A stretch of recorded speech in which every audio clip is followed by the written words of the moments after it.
Hi everyone, Naji here. In this video, we will look at how to build SQL agent using LangGraph. So imagine a situation like our client has a database and he wants to generate some reports based on this particular database. So as a developer, what we usually do? So first we will ask for some credential to connect with the database, or we will ask for the copy of the database, right?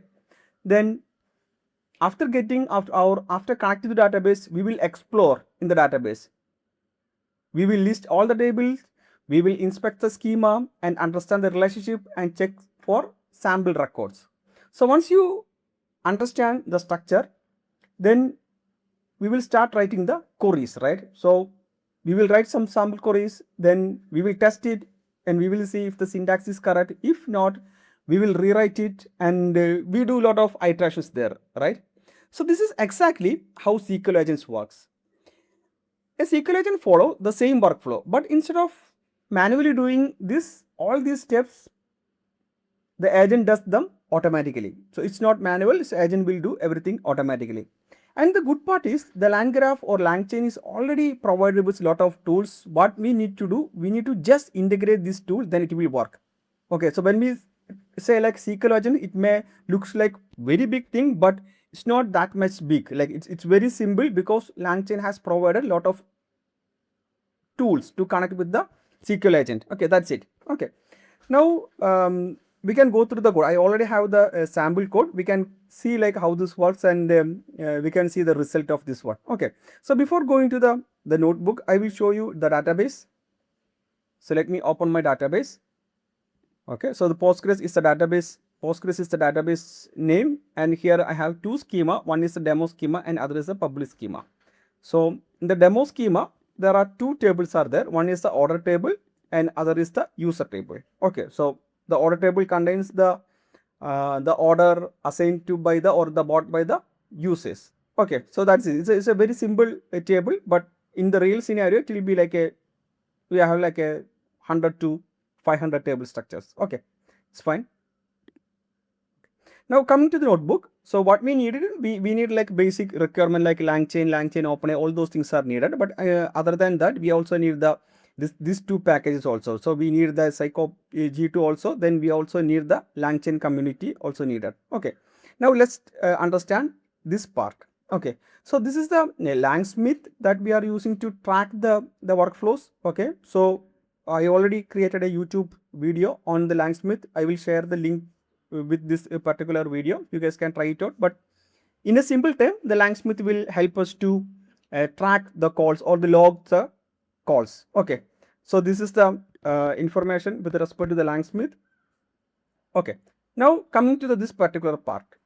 So here we are importing two packages. One is SQLDatabaseToolkit and one other is the SQL database. So this SQL database will help us to connect with the SQL database, and SQLDatabaseToolkit contains a set of tools that will help us to query, execute, and to do basically the SQL operations. So let's do this. And here I'm going to connect with the SQL database. Okay, so as I said, like database I'm using the Postgres. So here we can see the Postgres username, password, and the local host. Okay, specifically I am mentioning the schema as demo. Okay, because there are two schemas, if you remember it, like one is the public schema and other is the demo schema, and we are only using the demo schema for this purpose. So let me have this. Okay, now this is a simple thing. We are creating a LLM model.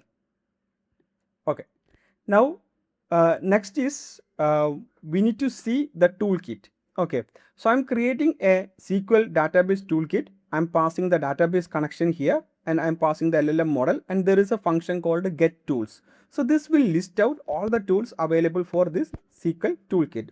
So let me see this. Okay, so we can see there are a lot of 4 tools are there. So first tool is the query SQL database tool. They have also provided the description. It says input to this tool is the detail or the correct detail and the correct query.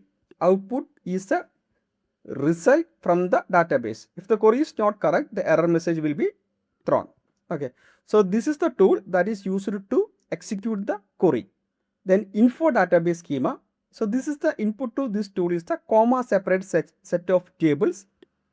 Output is the schema of the table. Okay. So for example, to generate the query, it has to know the schema details, right? So the input will be table name. So for example, if I pass in our scenario, if I pass the user is if the LLM passed the table name as user, okay, it will return the schema of the particular table. Now list the table. They didn't provide like any specific thing, so I think it's for the listing the tables and all those things. And here the query SQL checker tool. Okay, so this tool is used to double check the query. So if any double quotes is there, all will be corrected using this particular query. Okay, so I believe this is clear, right? So we already have a table. I mean, we already have a database toolkit which contains these many tools. So once that is done, I'm going to take the tables in our database, that is the order and the user table. Okay, so I'm writing a function. This will return the tables available in our database, in our schema. So I am assigning this to the DB map. So if I print this, we can see that order table containing information about orders and user table contains the information about users. Just giving some descriptions. If we want, like we can give more description about these tables. Okay. Now we are building the system prompt. So this is a system prompt, and this is a very simple system prompt. We can add more things to this particular system prompt. So here I am saying you are a SQL expert, not 500 tables. I can just remove this. Okay, you are a SQL expert for a table database. For a database, to stay fast and accurate, you must follow this workflow. First, search. Look at the database map below to find the likely tables. Okay, so this is the tables, a list of tables. Fetch the schema. Use the SQL DB schema tool to get the DDL for those specific tables and execute. Once you have the column, write and execute the CBDB tool. So we are giving some kind of instruction what need to be done. Okay, so let me execute it. And if you, sorry, let me do a copy and paste. So we will see, we can see the system prompt here. Okay. Now we are going to create a LangGraph. Okay. And we are binding our model with these main tools. Okay. So here, okay. Now next we are creating a node. Okay. So first let me execute it. Okay, so that I can show you the image. Okay, so this is the workflow. So first we will have a start, then we will have an agent. Then agent will see like any tool needs to be executed. Then if so, this will pass to the tool node. Tool node will execute it and it will again return back to the LLM. Then LLM will check, okay, the execution is completed, or do I need to more step, or do I need to call the agent? I mean call the tools, not agent, call the tools. If it has to call the tools, it will trigger this, then tool node will execute, then the process will continue until all the execution is completed. For example, if I am asking a query, okay, give me all the order details of, in a simple term, I can say, give me the list of users, right? So first, what agent will do, okay, I'm just creating some scenario. First, agent will try to get the table information. So once it has the table name, it will pass to the tool. Okay, ask that, okay, get me the schema. Then the tool will return the schema. Then once they have the schema, it will create, LLM will create the query and it will call the query checker. Okay, so it will pass to the tool to execute it, the query checker. Then query checker will be completed and it will return to the agent saying that, okay, all the query is correct. Okay, then once the query is correct, then agent will tell the tool node to execute the SQL query, then it will execute. So once that is done, agent will format the response, then it will print and it will go to end. So there is no other step that need to be executed, right? So that's the end of the tool execution. So that is how this works. Okay, now we can go, I will show you the code. So we have an agent node. So agent node will be execute this, or will be invoke the query. So we are passing the role and we are passing system prompt and we are passing the message here. So the message will be passed here. So let me execute this, execute it, and now we are building it. So we are adding two nodes. One is the agent node and other is the tool node. And we have the edge, the start, then we have a agent node is the another node, then we are building a conditional routing.